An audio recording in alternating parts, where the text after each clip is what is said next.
ticket, by the way. So what did you talk about today?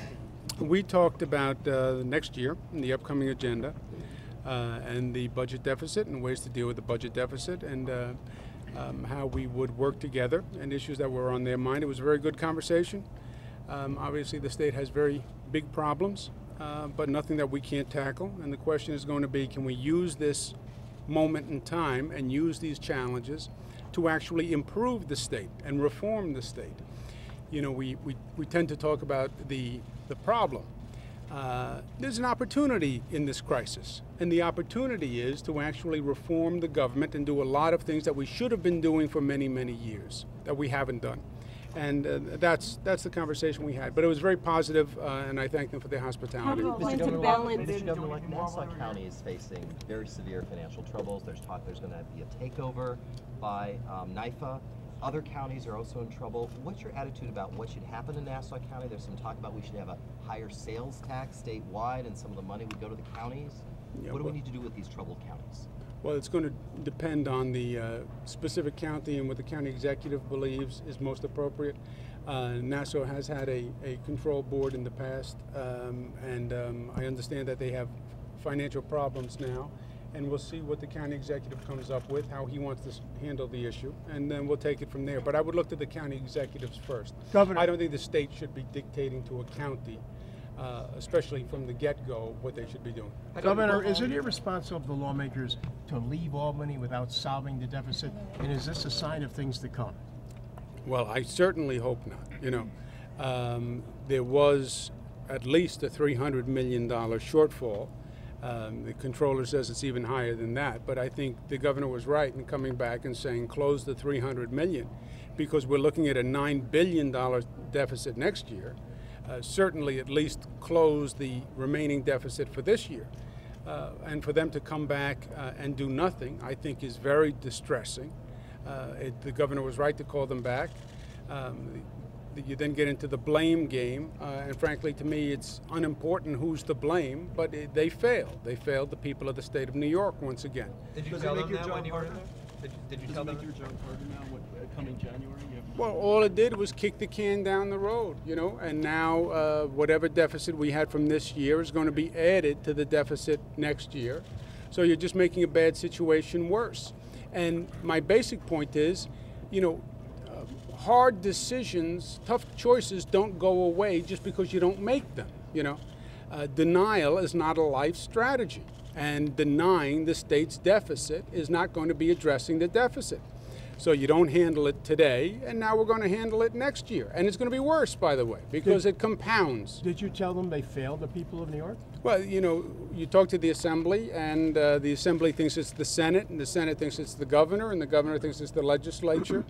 But at the end of the day, from the standpoint of the people of the state of New York, the state government once again has failed to perform.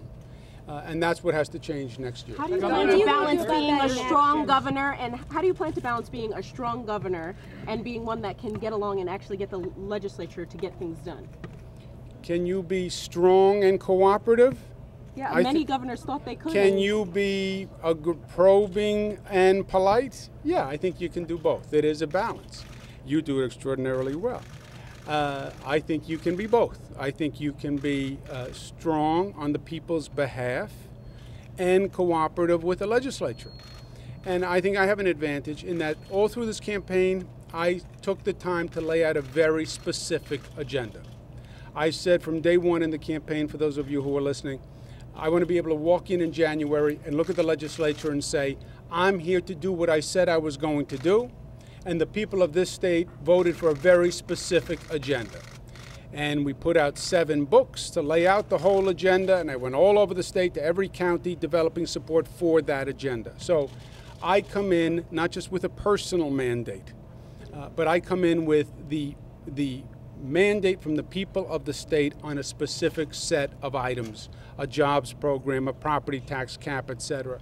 And that's what I'm going to work on from day one. And the legislature knows that's what the people of the state voted for. But I understand the balance. But I've worked with the legislative bodies before.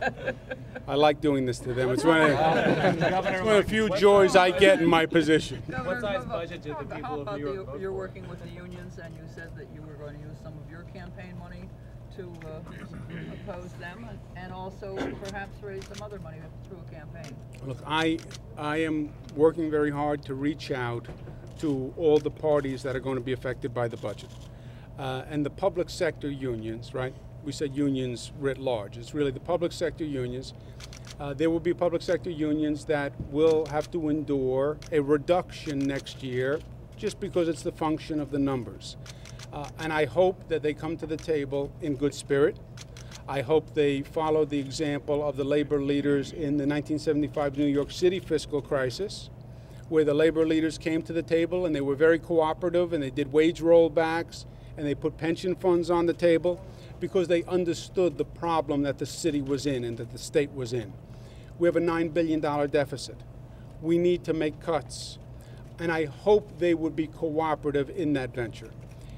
If they're not, and if they rebuke my opening and opportunity to be cooperative, and they then wage campaigns against us, then we'll have to deal with that, and we'll be prepared to deal with that. But that is not my first option. I hope that doesn't happen. I don't expect it to happen, but if it does, which it has in the past, then we'll be prepared. Are you optimistic or more ready to do battle? I'm sorry again? Are you optimistic or more ready to do battle? What's your... You know what? I'm optimistic. I am optimistic. I believe the situation in some ways is so bad that no one can refute the problem. You know, you can't, it doesn't pass the straight face test to come and say, well, I don't know why you have to cut my area. This is analogous to the New York City fiscal crisis. You know, at that time the city was going, quote unquote, bankrupt. But when you have a $9 billion deficit on the state side, as we do, with projected future deficits, after just dealing with the deficit we dealt with, these are very dire financial straits. And the state is not going to be able to spend its way out of this situation. And as I said repeatedly, I don't believe you can raise taxes. I don't believe the working families of this state can afford any more taxes. I don't believe you can raise taxes on businesses because I believe they will vote with their feet and leave and make a bad situation worse. So if you can't raise taxes, then you're going to have to find efficiencies and economies of scale. And that's what this is going to be all about. What about questions were you getting from some of the members? What were they asking you about at the end there in the Q&A? There was a range of issues, many local issues, regional issues. We talked about rent control in New York City. We talked a lot about the property tax. So a whole range of issues. What about the property tax cap, Governor-elect? What does Sheldon Silver, in his conversations with you, what has he said about the chances of a property tax cap passing his House this year? Well, I don't. We didn't get into the chances that it would pass the Assembly. My point was the people of the state of New York overwhelmingly support it. My election proves that. I've had a very specific proposal on the table from day one, and it's going to be a top priority for me. And I believe to the extent the legislature needs to reflect what the people of the state of New York want, they want a property tax cap. Has he said he'll support it, though? We didn't have that conversation. What about the city OTB? The Patterson administration wanted to shut down the week. There was a lot of resistance to that in the Senate yesterday. What's your thoughts on that? You know, if the OTB shuts down, that will mean, depending on whose numbers you use, hundreds of millions of dollars to the state of New York. It'll be a real blow to the racing industry. So I'm optimistic on that front that the legislature will pass a piece of legislation. Have you reached out to the Senate on that? That's a decision that the governor would have to make and the Senate would have to make. But I believe it's important that we resolve this issue. Have you made any call to lawmakers about not passing a $315 million plan to close the gap or not passing an OTB restructuring plan? Calls to them, no. Mr. Governor-elect, we talked to Sheldon Silver last night about the budget deficit, and he said, well, we don't have to do it now. We can do it in January. That's just fine. I don't think we should do it now. So I'm wondering how you respond to that, and isn't the Assembly at least partially to blame here? Well, you know, everyone, as I said, everyone everyone is pointing fingers. I believe everybody's to blame, right? But yeah, can you do it next year? Yes. Can you kick the can down the road? Yes. Is that the way it should be handled? No. Does it make it worse? Yes. Governor-elect, the Speaker notwithstanding, do you sense willpower on the part of the members to pass a property tax cap finally? I am an optimist by nature, But I believe we're going to pass a property tax cap. I believe that they have heard the people of the state of New York. I believe they've heard them through the past campaign. And to the extent they didn't hear them during the campaign, I can assure you as the incoming governor, they will hear it from me. It is a priority. I've worked on the proposal with people all across the state. It will be one of the first times I think the state government can actually be responsive to the people of this state. And I'm going to do my darndest to get it passed. One more. Mr. Cuomo, it's the end of the year, and as often is the case at the end of the year, there's rumors swirling about last-minute maneuvering in the legislature, perhaps the last-minute pay raise bill coupled with some other kind of deal. Is there any pay raise bill that you would sign in the new year? I've heard no talk about that, Nick, and in any of the conversations that I've had. What But about if the it came judges? up, if a bill was passed, I haven't had any conversation about that either. If a bill was passed, though, would you consider signing it if there was some good reason? This year, I would not consider signing it. For the coming year. How about for the coming year? Next year, we would look at it.